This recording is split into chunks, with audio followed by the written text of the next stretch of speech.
little house in London. It was very much a tiny little cottage home. Many of us who walked in and people who would come in just had a bit of an uncomfortable feeling. If you spent any time in there, you would kind of feel like, is there someone watching?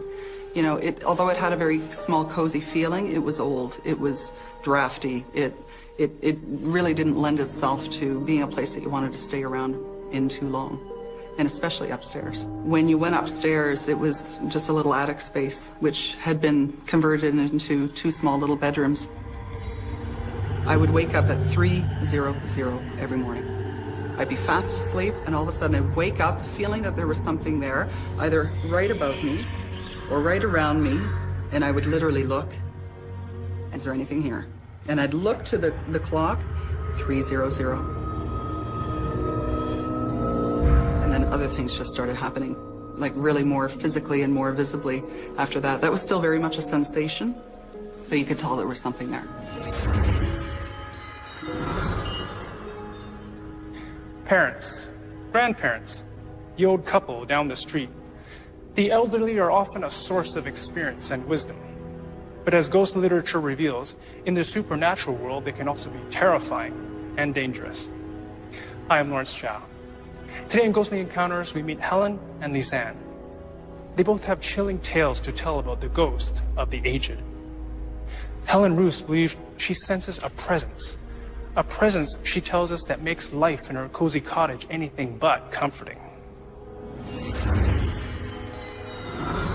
In the kitchen, cupboards started to move. You know, you walk in and you see something, bang, bang.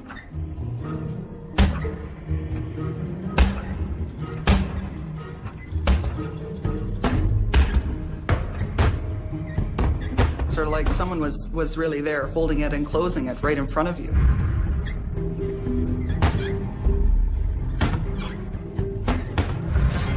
Chairs were moving.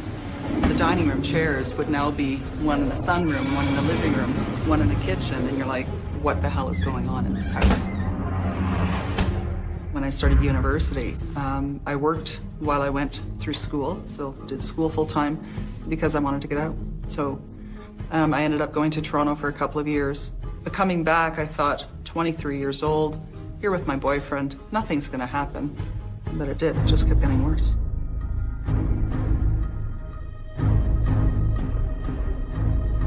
One night, between my boyfriend and I sitting, we were watching TV, there was such a distinct waft of perfume. My mother didn't wear perfume. I did, but it was certainly not my perfume. But all of a sudden I thought, who's entered the house? A few seconds later, I was pushed on my side, that I literally got pushed. And my boyfriend was on the other chair, I'm on the couch watching TV, and I thought, whoa, someone's right here beside me. You know, it wasn't just a matter of you know, a wisp of a curtain moving that you think, oh geez, someone's here. No, it got very, very physical. And then I remember I was doing some research for a pretty big paper, and I literally had about 20 books. They were huge. I'm a history major, so these things are hefty, and I had them all organized on our big coffee table. And then all of a sudden, boom, a huge mass of books that just scattered everywhere. And it was something so definitive that something with great force must have just cast the whole lot of them right onto the floor. I got to the point, though, even, you know, as she pushed me, that I sort of said, enough. Enough. Enough. You're not just to try to say, you're not scaring me anymore, although she was. But I thought if I can just verbalize it and just say, just enough. But it didn't matter. And we looked at each other, we held our hands and just went, oh my God. This was something out of a horror movie. It's getting worse, it's getting big, it's getting powerful now. When I was in the kitchen, there was an incident, and I remember stirring. I don't know what I was doing. I was stirring something. There was a knock, a definitive knock. And it was, I think, springtime, so we thought probably someone canvassing for Girl Guide cookies, who knows. And he said, oh, I'll go get it. I was like, good, I'm cooking. And then there was a woman who just sort of walked right past him to get the door.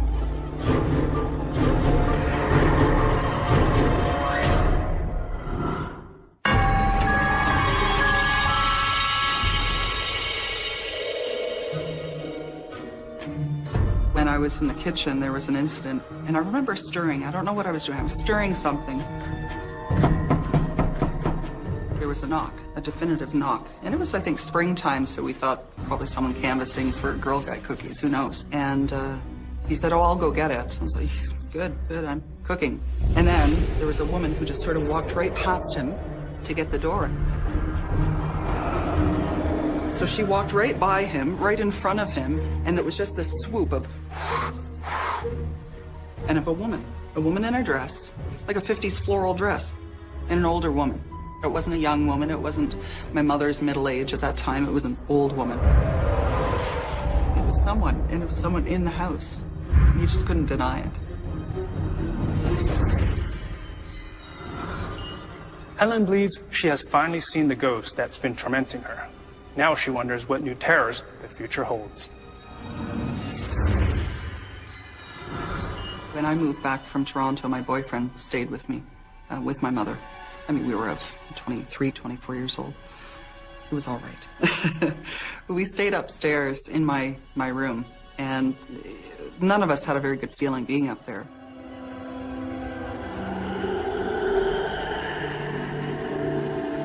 I remember a few times turning over to him, and he was a really handsome guy. I looked over at him and I saw this hideous face of a woman. Just a hideous, drawn, skeletal face. She said, "You are not supposed to be here." Those were her phrases. "You're not supposed to be here. You're supposed to go." It was just horrible.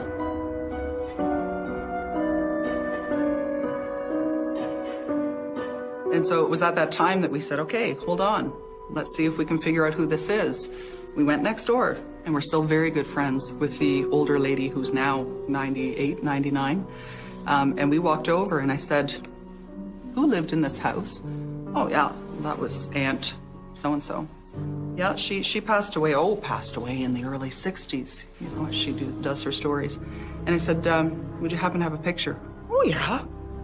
So she opened up the photo album and she's showing Tom, Dick, Harry, and oh, and here she is. And there was her face. And the face of a very not attractive, gaunt, skeletal looking old lady. And I just, that's her. And I had to shut it right away because that was her. That was her.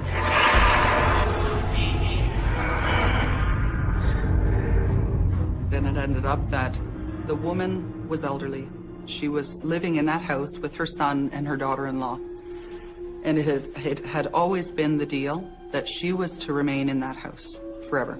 And that was the guarantee that her son had made her. But when he died, the daughter-in-law shipped her off to a senior's home. And when she died, she came back to the house because that was her home. That was where she was to be. Oh, I think she wanted revenge. I think she wanted to put me out, you know, inconvenience me as supposedly I had done to her.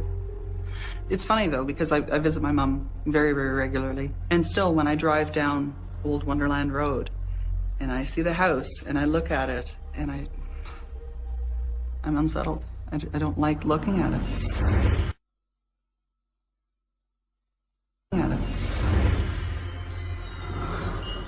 Helen tells us the ghost of an old woman drove her out of a house she considers her own.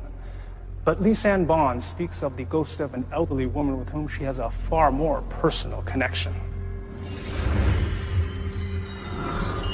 Growing up, I had a very good childhood where my parents are concerned, where my grandparents are concerned. I did not.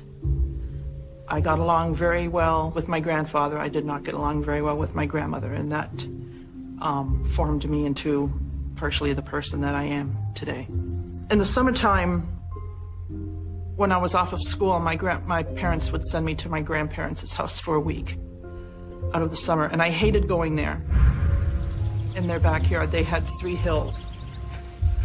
I was riding my bicycle down the hill, and I didn't step on the brakes fast enough, and I fell over to one side and I hit my head on the ground.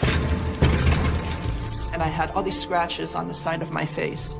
My grandmother came out of the house and yelled at me to come up to the house. Be careful, Grandma, be careful.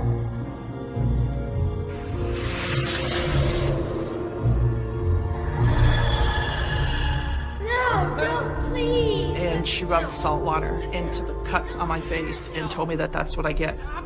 And she just pretty much slammed it right into my eyes, and she kept it there while I'm screaming and telling her that it stings.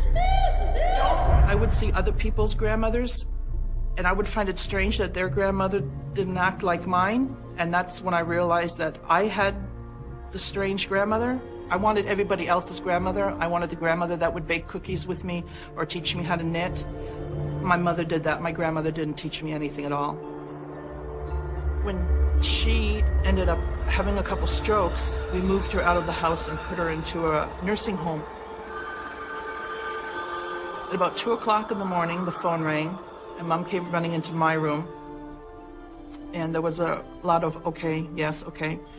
And I turned the light on and I looked at her and I said to Mom, is she gone? And Mom said, she's gone. And we had this big sigh of relief, like finally. That was the only thing that I could think of saying that would get this weight off of my shoulders, is you will not hurt me anymore. It was time for her to go. It's just unfortunately she didn't completely go.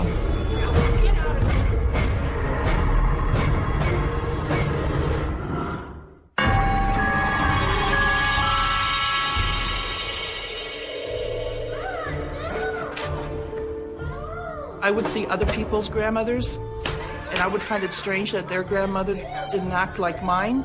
And that's when I realized that I had the strange grandmother. After she died, she has made her presence known in my house.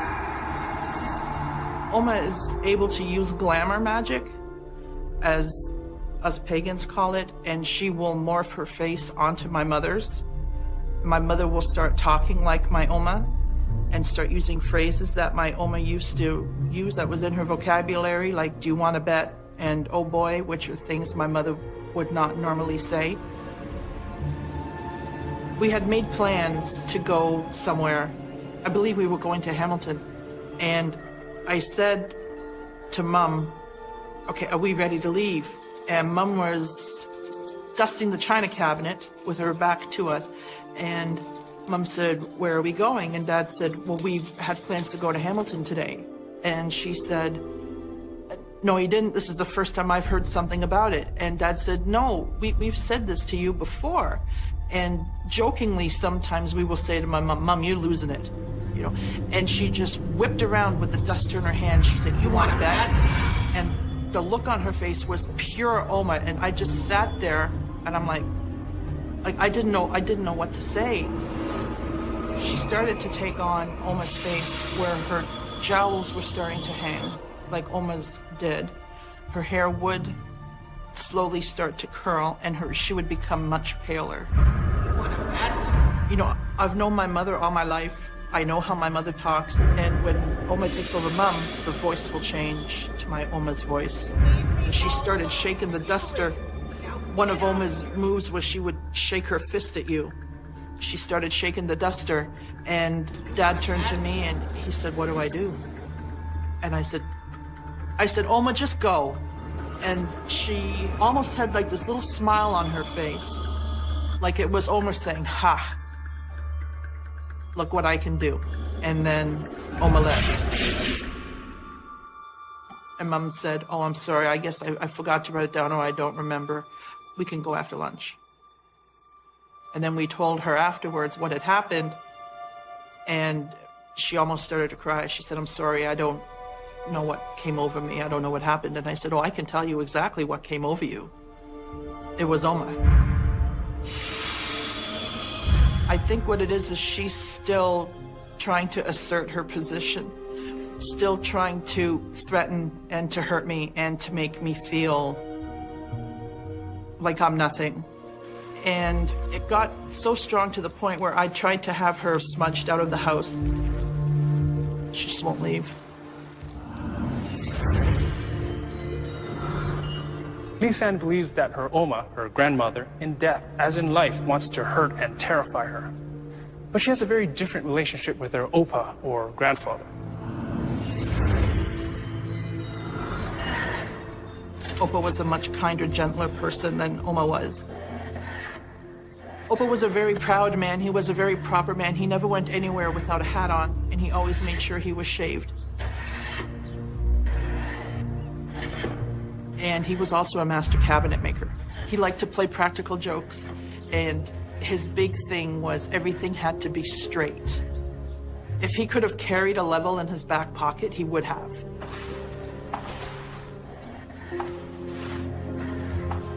I have a 13-foot dresser. I have a coffee table. I have an entertainment center, and I have a couple other things that he made as well. He only wanted the best for me. When Oma and I would start arguing, he would break in and tell Oma to shut up and to leave me alone.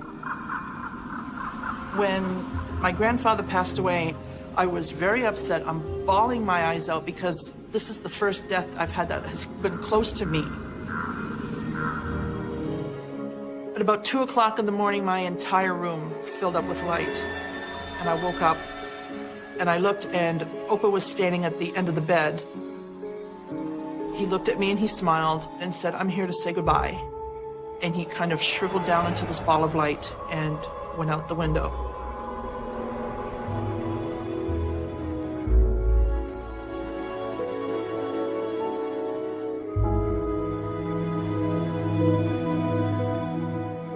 I know that Opa still visits my house. I know he's looking around and out for me. I get a feeling of peace when I know Opa's around. I see his reflection in the TV, and I see his reflection in my computer monitor. And when I see him in the reflection, he's always smiling. My mother made these bears. She used to make these for other people as well. They're called memory bears. When Opa had died, Mom made me this bear. This is made out of a spring jacket. The vest and the pants are made out of his suits, one of his suits, and his sweater and turtleneck is made out of a sock. And then when Oma had passed away, Mom said, "Well, do you want something to stick on that black bear to make it an Oma bear?" And I thought, well, I guess, you know, I've got the Opa bear, I may as well have an Oma bear. So I took her necklace.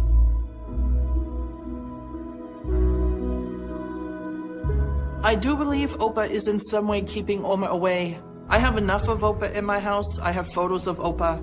I have the furniture. When you walk in my house, the first thing that you see is the wedding picture of my Oma and my Opa. So I have him in my house. Unfortunately, she's there, but I have Opa there. In both Lisanne and Helen's stories, ghosts superimpose their faces over the face of someone else. This type of ghostly possession is a common theme in supernatural literature. Our experts notice a deeper parallel in the two stories.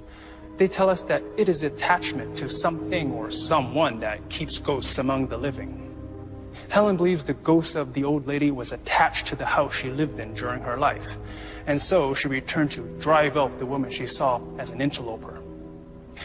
Lisanne believes her Oma was attached to the anger and hatred she had towards her daughter and granddaughter. She returned after death to torment them. Fortunately, Lisanne has her Opa to keep her Oma at bay and to bring some joy to her memories of her grandparents. I think that if he were alive today, he would be happy, I believe, with the person that I've turned out to be. A strong person who will no longer let anyone treat me the way she did. I think there are probably connections that people have, that you either get trapped and you can't move on. And I think philosophically, as I hear so many other stories around, I really think that there's either that dimension where people just can't leave or they have their imprint. They make it known.